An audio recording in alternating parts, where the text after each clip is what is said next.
Hello students, this is the ninth video for chapter periodic table and periodic properties. So students, here we are going to discuss about the electronegativity. It is the most important term or property which is applied in all the chapters. तो बच्चों होता क्या है कि electronegativity का बहुत broad use है। आपको ऑर्गेनिक में कोई भी रिएक्शन समझानी है, पोलैरिटी समझानी है, तो आपको इलेक्ट्रोनेगेटिविटी का कंसेप्ट क्लियर होना चाहिए। तो let's start about the concept of electronegativity. तो बच्चों आपने देखा जो कि हमने बाकी फिजिकल प्रॉपर्टीज की जो एक्सप्लेनेशन दी है वो इंडिविजुअल एटम के लिए है। अपन ने एक एटम को रिस्पेक्ट में पढ़ाई की, लेकिन इलेक्ट्रोनेगेटिविटी क्या होती है, ये हमेशा विथ रिस्पेक्ट टू अदर होती है। ये रिलेटिवनेस शो करती है, ये इंडिविजुअलिटी नहीं होती। ये उसी तरह का है जैसे कि आप अकेले हैं तो आपकी लेंथ का कंपैरिजन किससे नहीं हो सकता। अकेले में आपका हाइट है, लेकिन आप छोटा है या बड़ा है लेंथ, उसको कंपेयर करने के लिए हमको एक दूसरा बंदा चाहिए। तो जो प्रॉपर्टीज रिलेटिवनेस होती है वो कंपैरिजन करके ही पढ़ी जाती है। तो पहली बात तो आपको ये दिमाग में रखना है कि हाँ, electronegativity is a physical property which is always expressed with respect to any other element. It is a relative property. It is a unitless property. It's so relativeness with respect to other. तो first of all आप ये ध्यान दीजिए कि electronegativity हमेशा एक bond के अंदर पड़ी जाती है। लेट मान लो ए और बी के बीच में एक बॉन्ड बना हुआ है। लेट जैसे मैं यहाँ पे हाइड्रोजन क्लोराइड के HCl कोवैलेंट बॉन्ड है। आपको मालूम है कि HCl के बीच में एक इलेक्ट्रॉन पेयर है, क्योंकि एक बॉन्ड में एक इलेक्ट्रॉन पेयर है, एक हाइड्रोजन का एक क्लोरीन का है। हुआ ये कि ये जो इलेक्ट्रॉन पेयर है ये शेयर्ड इलेक्ट्रॉन पेयर है। अब हाइड्रोजन और क्लोरीन के दोनों के बीच में ये शेयर्ड इलेक्ट्रॉन पेयर रहना चाहिए, लेकिन क्लोरीन क्या कहता है, वो इस इलेक्ट्रॉन पेयर को अपनी तरफ ज्यादा खींच लेता है, तो ये जो इलेक्ट्रॉन पेयर होना चाहिए बीच में वो क्लोरीन के क्लोजर हो जाता है। तो हम बोलते हैं कि अच्छा, इस इलेक्ट्रॉन पेयर को क्लोरीन ने ज्यादा बाइंड नहीं किया, अट्रैक्ट किया है, अपनी तरफ खींचा है, तो क्लोरीन इज मोर इलेक्ट्रोनेगेटिव। इसी से आप डिफिनीशन बनाइए कि इलेक्ट्रोनेगेटिविटी क्या है। तो आप बोलोगे इट इज द टेंडेंसी, ये पहली इंपॉर्टेंट बात, ये टेंडेंसी है। It is the tendency of any non metallic atom, non metallic atom, basically non metallic atom के लिए होता है, आप एटम भी बोल सकते हो, of any atom according to which it attract, not bind, attract the shared electron pair of covalent bond towards itself is termed as electronegativity. क्या समझे आप? Electronegativity is the tendency of any element according to which it attract the shared electron pair towards itself। ये किसी भी element की वो tendency है जिसके अकॉर्डिंग ये कोवैलेंट बॉन्ड में जो शेयर्ड इलेक्ट्रॉन पेयर होते हैं उसको अपनी तरफ खींचता है। जब शेयर्ड इलेक्ट्रॉन पेयर किसी एक एलिमेंट के क्लोजर होंगे और किसी एक के फॉर अवे होंगे, तो स्वाभाविक है जिसके क्लोजर होंगे हम बोलेंगे ये इलेक्ट्रोनेगेटिव है, तो उसको हम ये डेल्टा माइनस से रिप्रेजेंट करेंगे, यानी वो पोलैरिटी शो कर रहा है, उसमें पार्शियल नेगेटिव चार्ज है, यानी ये इलेक्ट्रोनेगेटिव है। उसके रिस्पेक्ट में ये इलेक्ट्रो पॉजिटिव हो गया, क्योंकि इसमें इलेक्ट्रॉन खींचने का टेंडेंसी उसके रिस्पेक्ट में कम। क्लियर बच्चों? तो इलेक्ट्रोनेगेटिविटी की बेसिक बात तो आपको सबसे पहले ये क्लियर होनी चाहिए। चलिए, अब आपको अगर ये बातें क्लियर है कि इलेक्ट्रोनेगेटिविटी का मतलब क्या है, तो आप ध्यान ये रखना कि जब आयोनाइजेशन एनर्जी पढ़ते हैं तो उसमें हम एक इलेक्ट्रॉन निकाल रहे होते हैं, लेकिन जब हम इलेक्ट्रॉन अफिनिटी यानी इलेक्ट्रॉन गेन एंथैल्पी पढ़ रहे होते हैं उसमें एक इलेक्ट्रॉन ऐड करते हैं, सेल में अंदर ऐड करते हैं। हियर इलेक्ट्रॉन एडिशन नहीं हो रहा है, यहाँ इलेक्ट्रॉन पेयर का एट्रैक्शन हो रहा है, और वो भी कौन सा पेयर? Shared electron pair. तो ये बातों को आपको ध्यान देना होगा कि इलेक्ट्रोनेगेटिविटी एक बॉन्ड के अंदर पढ़ी जाती है, किसी एक मॉलिक्यूल में पढ़ी जाएगी, और मॉलिक्यूल के रिस्पेक्ट में ही उसका एक्सप्लेनेशन होगा। ओके, चलिए, अब अगर हमको इलेक्ट्रोनेगेटिविटी का फंडा क्लियर हो गया तो इसमें हम देखा पीरियोडिसिटी क्या होती है। तो बच्चों इलेक्ट्रोनेगेटिविटी की सबसे अच्छी बात यह है कि there is no any exception, there is no any exception, आपको कोई टेंशन ही नहीं लेना है। आप जनरल प्रैक्टिस में जानते हो कि नॉन मेटल जो होंगी वो इलेक्ट्रोनेगेटिव होती हैं, मेटल इलेक्ट्रोपॉजिटिव होती है। तो इलेक्ट्रोनेगेटिविटी बनता है तो उसका अपोजिट इलेक्ट्रोपॉजिटिविटी, आप समझ ही सकते हो। इसमें सीधा सीधा रूल होता है कि जो बॉन्ड नहीं बनाता उसको हम कंसीडर ही नहीं करेंगे। जैसे इनर्ट गैस, उसमें तो बॉन्ड बनना नहीं है, कोवैलेंट बॉन्ड या किसी भी तरह का बॉन्ड हम बनाएंगे नहीं, इसलिए उसको हम रेस में शामिल नहीं कर रहे हैं। रेस्ट ऑफ एलिमेंट है। अब इतने सारे एलिमेंट्स में पहले हम पीरियोडिसिटी पे डिस्कस करें। तो जब कोई एक्सेप्शन नहीं है तो आप सीधे बोलोगे कि इलेक्ट्रोनेगेटिविटी जो होती है साइज के रिस्पेक्ट में आप पढ़िए, और आप बोलते हैं कि लेफ्ट से राइट साइज डिक्रीज होता है या नॉन मेटेलिक कैरेक्टर बढ़ता है। तो पीरियोडिक टेबल में पीरियड में लेफ्ट से राइट जाने पर इलेक्ट्रोनेगेटिविटी कंटिन्यूसली इंक्रीज होती है और ऊपर से नीचे आने पर ग्रुप में अप टू डाउन आने पर कंटिन्यूसली डिक्रीज होती है। यानी इलेक्ट्रोनेगेटिविटी का कोई एक्सेप्शन नहीं है। पीरियड के अंदर जब आप बढ़ोगे लेफ्ट से राइट तो आप सीधे बोलोगे electronegativity increases continuously, while in up to down group में जब आप आओगे तो आप बोलोगे इलेक्ट्रोनेगेटिविटी डिक्रीजेस कंटिन्यूसली, लगातार घटेगा। इसलिए ये तो तय हो गया कि अब इसके इस तरह के डायरेक्ट क्वेश्चन बहुत कम आएंगे कि भाई घटता क्रम बढ़ता क्रम, इंक्रीजिंग डिक्रीजिंग ऑर्डर, ये तो बहुत सरल हो गया। तो अब इसको थोड़ा सा आप ध्यान दीजिए, कुछ एलिमेंट्स की वैल्यू आपको याद रखनी है। हाँ, ये तो क्लियर है कि ये रिलेटिवनेस है, ये यूनिटलेस फिजिकल प्रॉपर्टी है, always express with respect to other, लेकिन फिर भी बॉन्ड के अंदर पाउलिंग स्केल होती है। अब पाउलिंग स्केल के अकॉर्डिंग एलिमेंट्स की इलेक्ट्रोनेगेटिविटी की वैल्यू गेन की जाती है और वो वैल्यू फिक्स्ड होती है। कोशिश आपको ये करना है, पीरियोडिक टेबल में इतने एलिमेंट्स हैं, सबकी तो आप याद नहीं कर सकते, लेकिन 7 ऐसे एलिमेंट हैं जिनकी इलेक्ट्रोनेगेटिविटी का हमेशा एप्लीकेशन होता है और उसके हमेशा क्वेश्चन आते हैं। और सिर्फ इस चैप्टर में नहीं, केमिकल बॉन्डिंग में, ऑर्गेनिक में, इनऑर्गेनिक के बहुत सारे टॉपिक्स में आपको इलेक्ट्रोनेगेटिविटी का यूज करके ही प्रॉपर्टीज को समझाना होगा। Therefore you should always aware it, और इसमें बहुत कंसर्न आपको करना होगा। तो ध्यान दीजिए कि हाइड्रोजन है यहाँ पर। अब अपन लेफ्ट से राइट अगर बढ़ा रहे हैं तो हाइड्रोजन के नीचे लिथियम है, लिथियम के बगल में बेरिलियम है, बेरिलियम के बगल में बोरॉन है, फिर कार्बन है, फिर नाइट्रोजन है, फिर ऑक्सीजन है, फिर फ्लोरीन है, फ्लोरीन के नीचे क्लोरीन है, ब्रोमीन है, आयोडीन है। तो बच्चों इलेक्ट्रोनेगेटिविटी लेफ्ट से राइट बढ़ती है, यानी ये तय हो गया कि फ्लोरीन मोस्ट इलेक्ट्रोनेगेटिव है, और ऊपर से नीचे घटती है, यानी ये तय हो गया कि जब ऊपर से नीचे डिक्रीज कराओगे, लेफ्ट टू राइट इंक्रीज कराओगे, तो fluorine is the most electronegative element in the periodic table. Fluorine पूरे पीरियोडिक टेबल में सबसे ज्यादा इलेक्ट्रोनेगेटिव है, जिसकी पाउलिंग स्केल में वैल्यू दी जाती है 4.0, 4.0 फिक्स्ड वैल्यू आप याद रखेंगे। फर्स्ट 3 एलिमेंट्स कौन से हैं इलेक्ट्रोनेगेटिविटी में, तो इसको आप ऐसे याद कर लीजिए, phone, phone FON, phone FON, phone. ये 3 एलिमेंट्स आपके दिमाग में बैठे होने चाहिए। FON फर्स्ट 3 रैंकर्स हैं, यानी O सेकेंड रैंक ऑक्सीजन का है 3.5 और थर्ड रैंक नाइट्रोजन का है 3.0 अप्रॉक्स।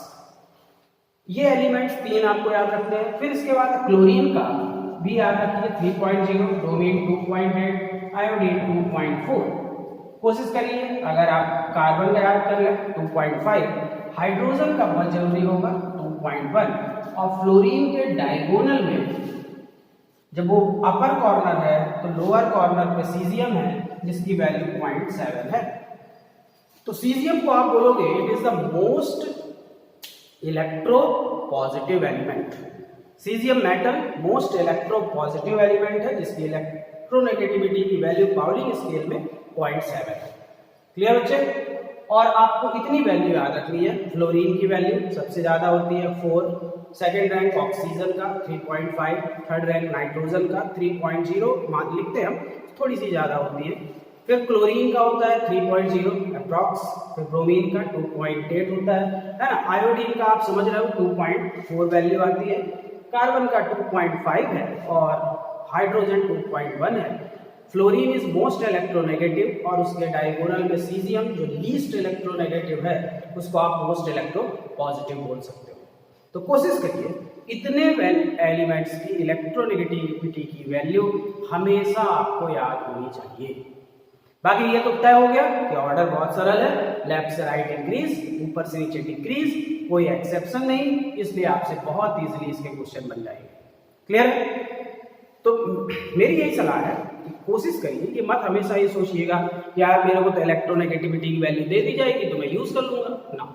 आपको कोशिश ये करना है कि आप इलेक्ट्रोनेगेटिविटी कुछ एलिमेंट्स का कोशिश करके याद करिए, बहुत ज्यादा नहीं है। फर्स्ट 3 एलिमेंट्स तो आपको वैसे याद हो जाएंगे, फोन फोन फोन करिए, फोन FON फोन, इसका बहुत जरूरत होगी आगे बॉन्डिंग में, केमिकल बॉन्डिंग में, कि जो मोस्ट इलेक्ट्रोनेगेटिव एलिमेंट है वो है FON। हाइड्रोजन बॉन्ड पढ़ेंगे वहां पे इसकी जरूरत पड़ेगी। मोस्ट इलेक्ट्रोनेगेटिव कौन है? FON। चलिए आपको ये बनने लगा। अब तय बात है कि जब हमको ये क्लियर हो गया कि इलेक्ट्रोनेगेटिविटी का ऑर्डर ये होगा और वैल्यूज ये होंगी, तो अब हम इसमें ऐसा क्या स्पेशल है कि ज्यादा ध्यान दें। बोले यार इलेक्ट्रोनेगेटिविटी से काफी कुछ क्वेश्चन बने हुए हैं, इवन मैथमेटिकल क्वेश्चन बने हुए हैं बच्चों, और वो आपको सीखने की जरूरत है। तो सबसे पहले कि इलेक्ट्रोनेगेटिविटी का मेजरमेंट कैसे होता है, कैसे वैल्यू निकाली जाती है। तो आपके सिलेबस में आप देखेंगे कि 2 वैल्यूज को रिकमेंड किया है। जैसे आपको बहुत न्यूमेरिकल्स तो नहीं बने हैं, लेकिन फार्मूले थोड़ा सा आइडिया होना चाहिए। इसमें पहला मेथड जो मेजरमेंट ऑफ इलेक्ट्रोनेगेटिविटी के लिए है उसको हम कहते हैं Mulliken scale. First method is Mulliken scale.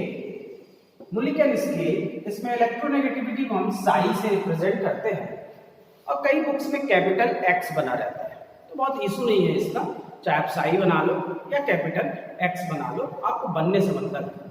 तो मिलिकन ने कहा कि किसी भी एलिमेंट की इलेक्ट्रोनेगेटिविटी उसकी 2 एनर्जीज के रिस्पेक्ट में निकाली जाती है। कौन सी 2 एनर्जी? बोले एक होती है आयोनाइजेशन एनर्जी या इलेक्ट्रॉन लॉस की एंथैल्पी, आयोनाइजेशन एंथैल्पी, और दूसरी होती है इलेक्ट्रॉन अफिनिटी यानी इलेक्ट्रॉन गेन एंथैल्पी। तो 2 एनर्जीज का यूज हम करते हैं, आयोनाइजेशन एनर्जी और इलेक्ट्रॉन गेन एंथैल्पी। तो electronegativity is the sum of क्या? Ionization energy plus electron gain enthalpy, EG electron gain enthalpy upon 2। ये एक एवरेज निकाल दिया, ये फार्मूला होता है। इसमें शर्त ये होती है कि जो एंथैल्पी है वो इलेक्ट्रॉन वोल्ट में होगी। तो जब आप एनर्जी इलेक्ट्रॉन वोल्ट में यूज करोगे तो मोलिकुलर स्केल से इस फार्मूले को लगा के इलेक्ट्रोनेगेटिविटी की वैल्यू लाई जाती है। बहुत सरल है। अगर इसी को आप कन्वर्जन कर दो किलो जूल में, यानी किलो जूल पर मोल में अगर आंसर लाते हो आप, तो ये हो जाएगा एंथैल्पी आयोनाइजेशन एनर्जी की एंथैल्पी जो है और electron gain enthalpy whole upon 540। अब ये वैल्यू हो गई किलो जूल पर मोल में। तो जब किलो जूल पर मोल में एक्सप्रेशन करते हैं तो ये फार्मूला होता है। बच्चों अच्छी बात ये है कि इनसे बहुत न्यूमेरिकल्स की गुंजाइश नहीं है, लेकिन हाँ फार्मूले की गुंजाइश है। फार्मूला आपसे पूछा जा सकता है कि भाई इनमें से मोलिकुलर स्केल कौन सा है, पाउली स्केल कौन सा है, तो आइडिया होना चाहिए कि हाँ यार अगर कोई क्वेश्चन पूछ लेगा तो मैं बता पाऊंगा कि कैसे मोलिकुलर स्केल से इलेक्ट्रोनेगेटिविटी निकालते हैं। बाकी प्रैक्टिकली अगर वैल्यू कोई दे देगा तो वैल्यू रख के सॉल्व करना कोई कठिन काम नहीं। दूसरी स्केलिंग जो रखी गई है और उसी को यूज किया जाता है और उसी के आधार पे वैल्यूज निकाली जाती हैं, उसको कहते हैं पाउलिंग स्केल। पाउलिंग स्केल क्या है बच्चों? एक बॉन्ड के अंदर सॉल्व किया जाता है, यानी उसमें एनर्जी फैक्टर तो यूज होता है लेकिन बॉन्ड की एनर्जी यूज होती है। तो पाउलिंग स्केल में थोड़ा सा चेंजेस लाए जाते हैं और ये कहा जाता है कि इसमें 2 एटम मान लेते हैं हम कि ए और एटम बी ने मिलकर बॉन्ड बनाया हुआ है, AB बॉन्ड। तो ये जो AB बॉन्ड बना है इसमें दोनों एटम का इलेक्ट्रोनेगेटिविटी का डिफरेंस निकाला जाता है। Pauling scale. और इसमें से एक एलिमेंट की इलेक्ट्रोनेगेटिविटी ऑलरेडी नोन होती है, तो दूसरे की इलेक्ट्रोनेगेटिविटी गेन कर ली जाती है। तो इसमें पाउलिंग स्केल में क्या किया, इन्होंने कहा कि electronegativity difference between the elements, जो भी दो एलिमेंट आपने यूज किए हैं उनका इलेक्ट्रोनेगेटिविटी डिफरेंस निकालना है। तो आप बोलोगे इसके लिए फार्मूला रिकमेंडेड है 0.18 रूट ऑफ डेल्टा, ये फार्मूला है। तो बोलोगे यार ये तो बड़ा कंफ्यूजिंग फार्मूला है, इसमें तो डेल्टा का मतलब क्या है? कोई बच्चों डेल्टा का एक रिप्रेजेंटेशन किया गया है, ये डेल्टा का मतलब है EAB, यानी AB बॉन्ड की एनर्जी। AB यानी जब A और B एटम मिलकर बॉन्ड बना रहे हैं तो वो energy minus under root of EAA into EBB, ये फार्मूले का यूज किया जाता है। अब इसमें इंपॉर्टेंट क्या है, बोले यार पहले AA बॉन्ड रहा होगा, उसकी एक एनर्जी रही होगी, उसको bond energy of AA bond कहेंगे। BB बॉन्ड रहा होगा, उसकी एक एनर्जी रही होगी, उसको bond energy of BB bond कहते हैं। दोनों मिल गए तो AB बना। AB की बॉन्ड एनर्जी मालूम रहेगी, तो इस बॉन्ड एनर्जी को सॉल्व करेंगे कि AB की bond energy minus under root of AA की बॉन्ड एनर्जी इंटू EBB की बॉन्ड एनर्जी, और फिर सॉल्व करने के बाद आपको डेल्टा मिल जाएगा। डेल्टा को वहां रखेंगे, वैल्यू मिल जाएगी। अब आप समझ सकते हो कि इस फार्मूले से भी न्यूमेरिकल आने की गुंजाइश नहीं है, लेकिन फिर भी इससे ऑब्जेक्टिव क्वेश्चन बनने की गुंजाइश जरूर होती है। तो ये शुड अवेयर टू इट, आप इसके बारे में कंसर्न करिए, थोड़ा सा ध्यान लगाइए कि हाँ ऐसा फार्मूला है। अब मोलिकन स्केल और पाउलिंग स्केल दोनों स्केल फॉलो करने पर क्या सेम वैल्यू मिलती है? बोले ना बच्चों, इसमें होता क्या है कि आपने पाउलिंग स्केल में जो वैल्यू गेन की है और मोलिकन स्केल में जो वैल्यू गेन की है वो इक्वल नहीं होती है। मोलिकन स्केल में जो वैल्यू मिलती है और पाउलिंग स्केल में जो वैल्यू मिलती है वो इक्वल नहीं होती, बल्कि पाउलिंग स्केल की वैल्यू मोलिकन स्केल की वैल्यू अपॉन 2.8 होती है। यानी आप मोलिकन स्केल में जो वैल्यू गेन करोगे उसमें 2.8 को डिवाइड कर दो, तो जो रिजल्ट मिलेगा वही कहलाएगा पाउलिंग स्केल की वैल्यू। क्लियर बच्चों? इसके अलावा एक और मेथड है अर्नोल्ड रासे मेथड, लेकिन उसका ज्यादा चांस नहीं है, तो आप उसमें ज्यादा टेंशन मत लो। अब बात यह आई कि आप मेजरमेंट कर लिए, अब इस इलेक्ट्रोनेगेटिविटी को हम यूज कैसे करें? वैसे तो बहुत ज्यादा यूज है, सब कुछ यहाँ पर एक साथ नहीं हो पाएगा, जो अलग अलग टॉपिक में आप उसके बारे में पढ़ना शुरू करोगे।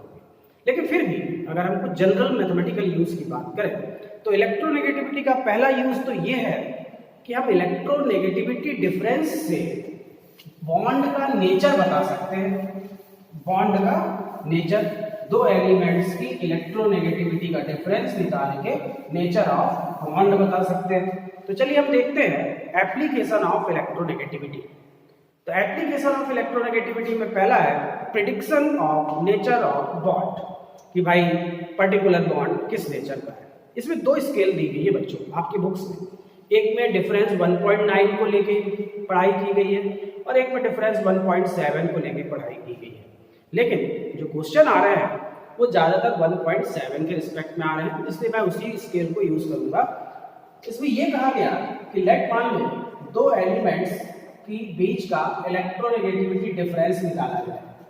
अब वो इलेक्ट्रोनेगेटिविटी का डिफरेंस जब सॉल्व किया जाएगा तो वो पॉसिबिलिटी है उसकी 3 वैल्यू मिलने की। या तो हो सकता है एग्जैक्ट 1.7 हमको इलेक्ट्रोनेगेटिविटी का डिफरेंस मिल जाए दो एलिमेंट्स का इन अ बॉन्ड, या हो सकता है ये डिफरेंस ग्रेटर देन 1.7 हो या फिर लेस देन 1.7। अब इसमें यह कहा गया कि अगर डिफरेंस 1.7 से ज्यादा है, इसका मतलब क्या हुआ कि इसका मतलब डिफरेंस तभी ज्यादा आएगा जब एक बहुत नेगेटिव हो और एक बहुत पॉजिटिव हो। बहुत ज्यादा नेगेटिव और बहुत ज्यादा पॉजिटिव एलिमेंट एक साथ होगा तो वहां पे इलेक्ट्रोस्टैटिक फोर्स लगेगा और वहां पे आयनिक बॉन्ड बनेगा।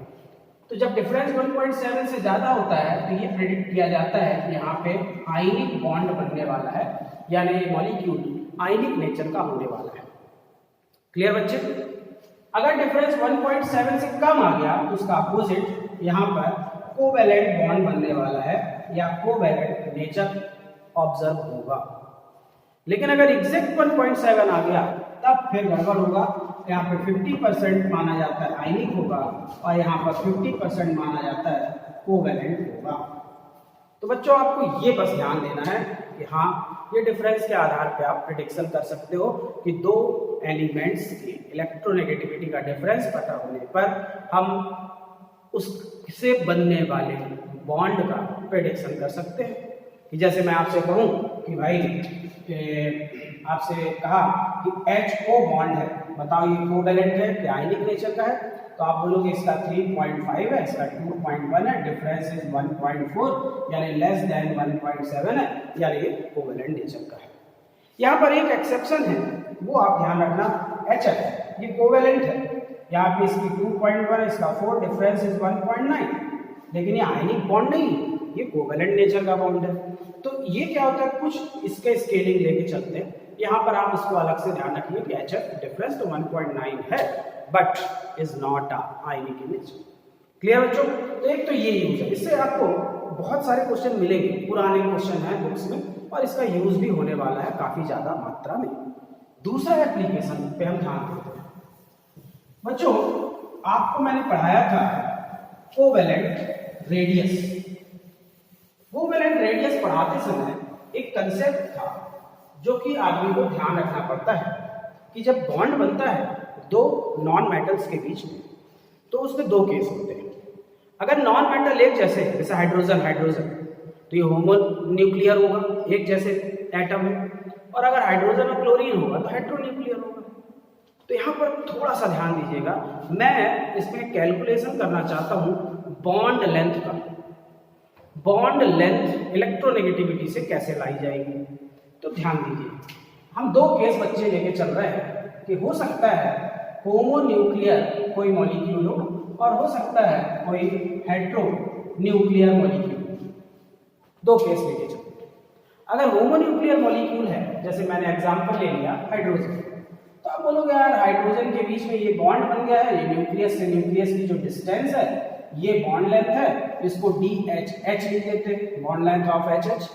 तो आप बोलोगे यहाँ पर जब बॉन्ड लेंथ निकल गया तो DHH की वैल्यू कितनी है, बोलोगे इसकी रेडियस प्लस इसकी रेडियस, यानी RH और RH दोनों हाइड्रोजन एटम की रेडियस का सम हो गया, तो ये हो गया बॉन्ड लेंथ। तो ये तो सरल बात है, ये आपसे बहुत इजीली समझ में आता है। जो मैथमेटिक्स है diameter is double of radius, वो यहाँ पर है। लेकिन अलग अलग एटम हो गए तब तो थोड़ा ध्यान रखिए। अगर हाइड्रोजन और क्लोरीन है तो ये शेयर्ड इलेक्ट्रॉन पेयर क्या मिड पॉइंट पे है, बोले ना, ये शिफ्ट हो जाता है क्लोरीन की तरफ। इसका मतलब ये हुआ कि chlorine is negative and hydrogen is positive. इसका मतलब ये हुआ कि HCl बना कैसे बच्चे, तो H2 और Cl2 को मिला के HCl बना है, यानी हाइड्रोजन हाइड्रोजन और क्लोरीन क्लोरीन मिलके क्या बनाया बच्चे, HCl। क्लोरीन क्लोरीन और हाइड्रोजन हाइड्रोजन, तो यहाँ पर आपको क्या मिलेगा DHH, यहाँ क्या मिलेगा DClCl और यहाँ क्या मिलेगा DHCl। वो DHCl कितना है ये सॉल्व करना है, इससे न्यूमेरिकल बनते हैं। तो देखिए ये अगर DHH मालूम है एक एटम का, तो आप इसकी रेडियस निकाल सकते हो RH, इसका हाफ होगा। इसका आप रेडियस निकाल सकते हो RCl, वो इस वैल्यू का हाफ होगा, यानी आप सॉल्व कर लोगे। बोलो मैं पहले RH सॉल्व करूंगा और वो कितना आएगा DHH बॉन्ड लेंथ का हाफ, फिर इसी तरह से मैं RCl सॉल्व करूंगा, वो कितना आएगा, बोले DClCl बॉन्ड लेंथ का हाफ। तो अब मैं ये बॉन्ड लेंथ सॉल्व करने वाला हूँ कि कितनी होगी, क्या इतनी ही होगी। बोले यार जब अलग अलग एटम होते हैं तो एक क्या होता है फिक्स्ड पोजीशन पे इलेक्ट्रॉन पेयर होगा सेम एटम, लेकिन अलग अलग एटम के केस में इलेक्ट्रॉन पेयर मोर इलेक्ट्रोनेगेटिव की तरफ शिफ्ट हो जाएगा, यानी एक नेगेटिव और एक पॉजिटिव हो जाएगा, तो उनके बीच में क्लोजरनेस बढ़ जाएगी। क्लोजरनेस बढ़ जाएगी तो बॉन्ड लेंथ पहले से कम हो जाएगी। ये आपको ध्यान देना है, कितनी कम हो जाएगी, तो वो देखिए बॉन्ड लेंथ ऑफ HCl निकालने के लिए फार्मूला हो जाएगा radius of hydrogen plus radius of chlorine. यहाँ के हिसाब से तो ये फार्मूला लगेगा, लेकिन मैं क्या भी कह रहा हूँ कुछ कम हो जाएगा। तो कितना कम हो जाएगा, -0.09 XA - XB, यानी HCl माइनस X हाइड्रोजन, यानी higher electronegativity minus lower electronegativity. तो ये फार्मूले से आपको न्यूमेरिकल साइन आते हैं। यानी अगर दो एटम A और B लेना है तो DAB is equal to RA plus RB minus 0.09 XA minus XB where A is more electronegative.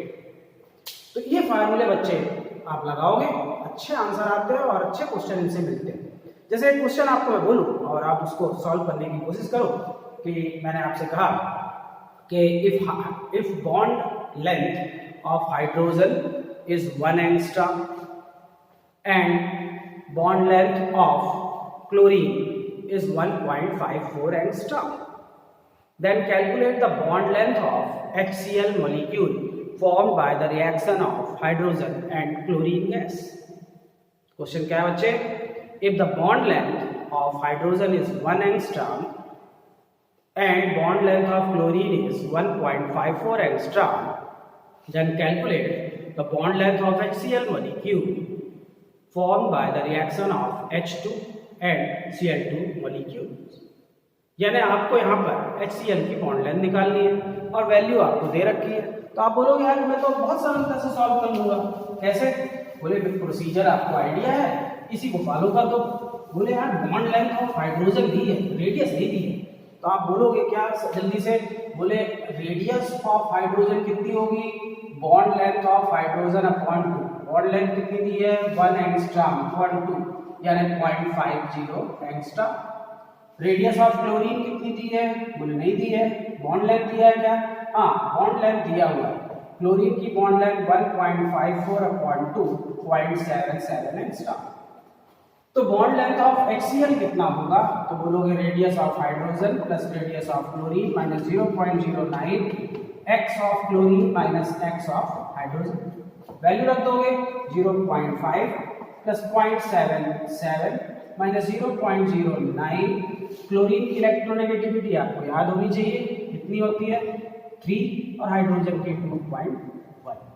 बस अब इसके बाद का काम आप सरलता से कर सकते हो और आप वैल्यू ला सकते हो। मल्टीप्लाई करिए और वैल्यू अगेन कितनी वैल्यू होगी?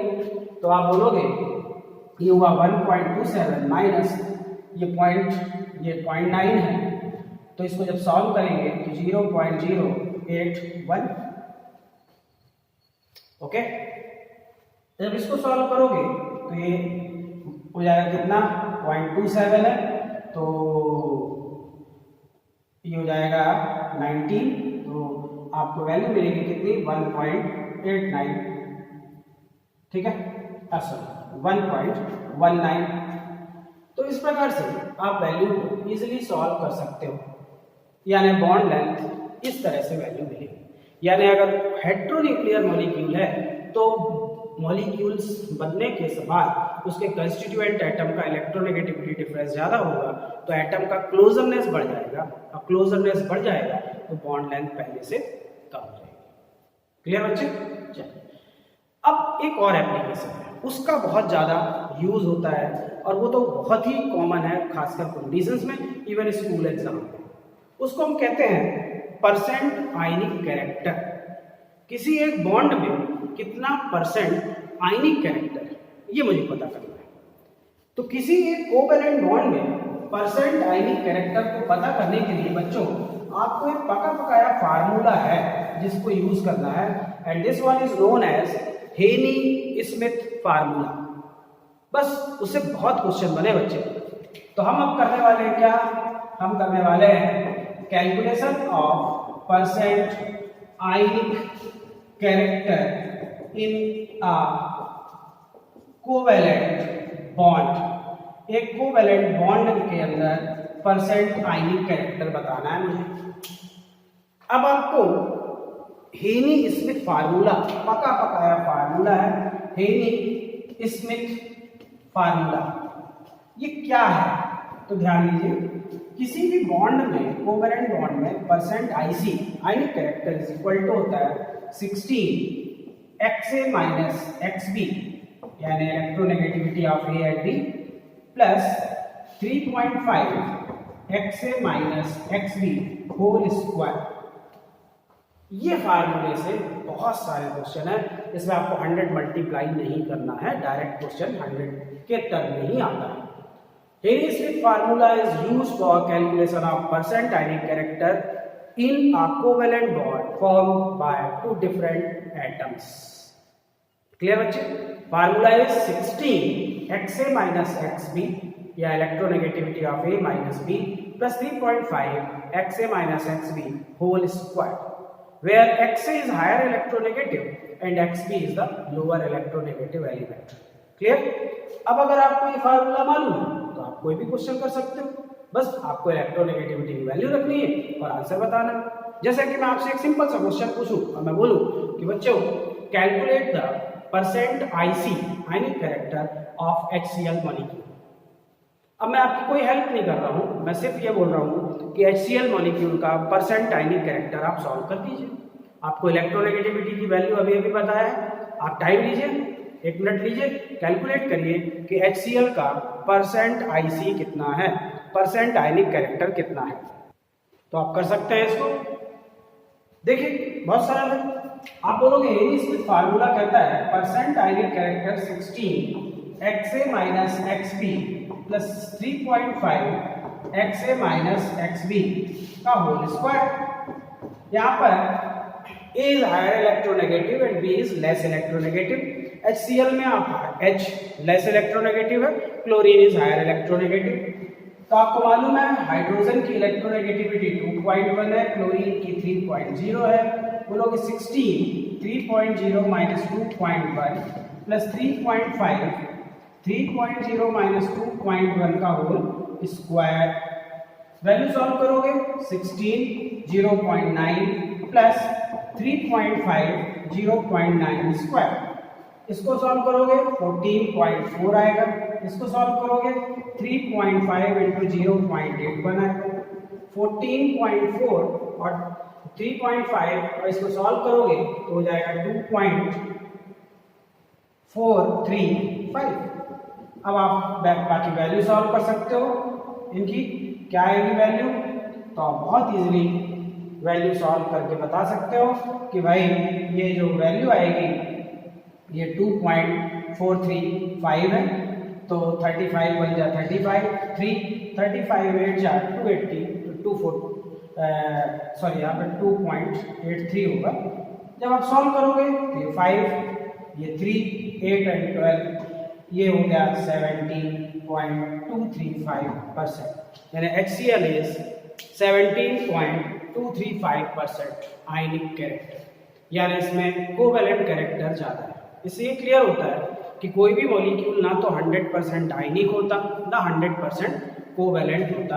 हर आयनिक में कुछ कोवेलेंट कैरेक्टर होता है जिसको फजल्स लॉ से पढ़ेंगे आगे केमिकल बॉन्डिंग में, और हर कोवेलेंट में कुछ आयनिक कैरेक्टर होता है जिसको हम इस फार्मूले से डायरेक्ट कैलकुलेट कर देते हैं।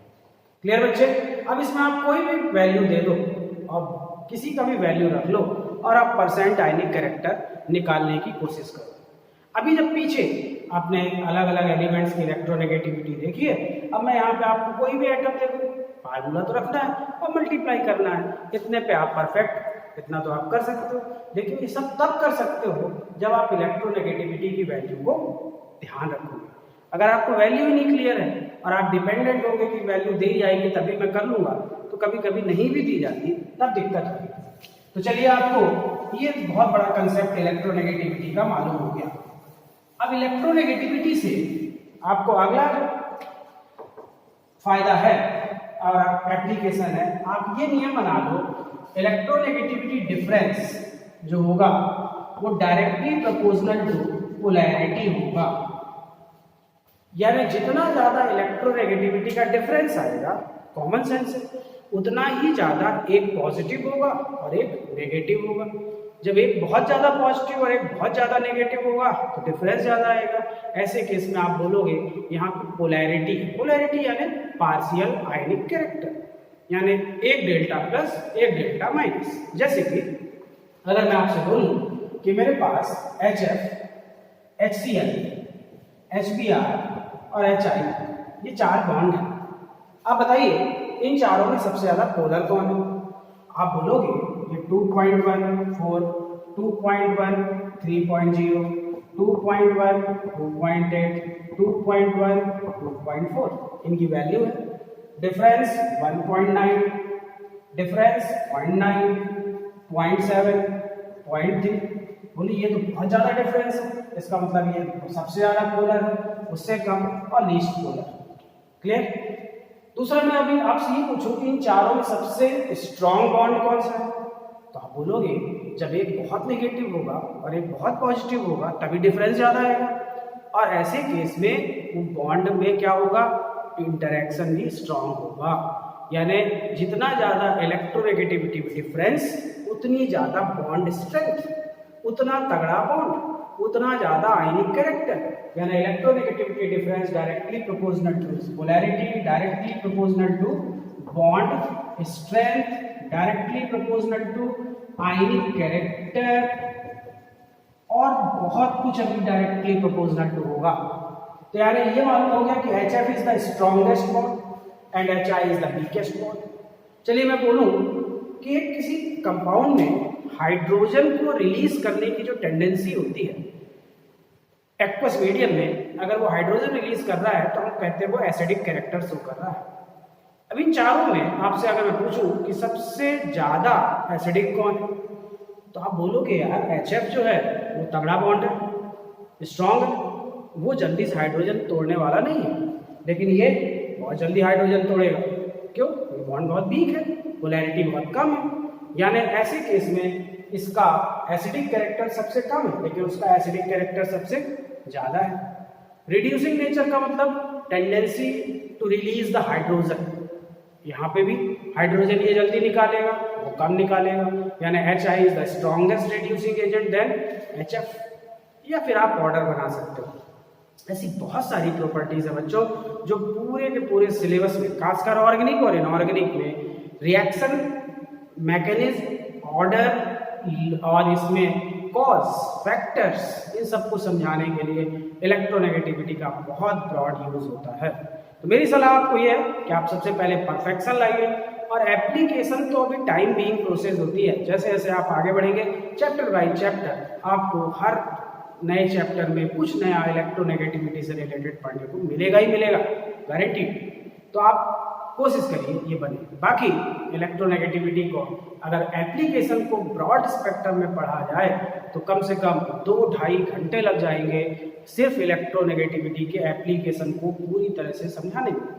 लेकिन सबका सब अभी एक बार में यूज भी नहीं होगा, तो आप कोशिश करिए स्टेप बाय स्टेप आगे बढ़िए और आपसे बढ़िए। ओके, तो इतना ही आज के लिए। नेक्स्ट वीडियो में मिलते हैं और भी बातें देखते हैं, इसमें नई प्रॉपर्टीज क्या होती है और टॉपिक में क्या चीज़ है। ओके।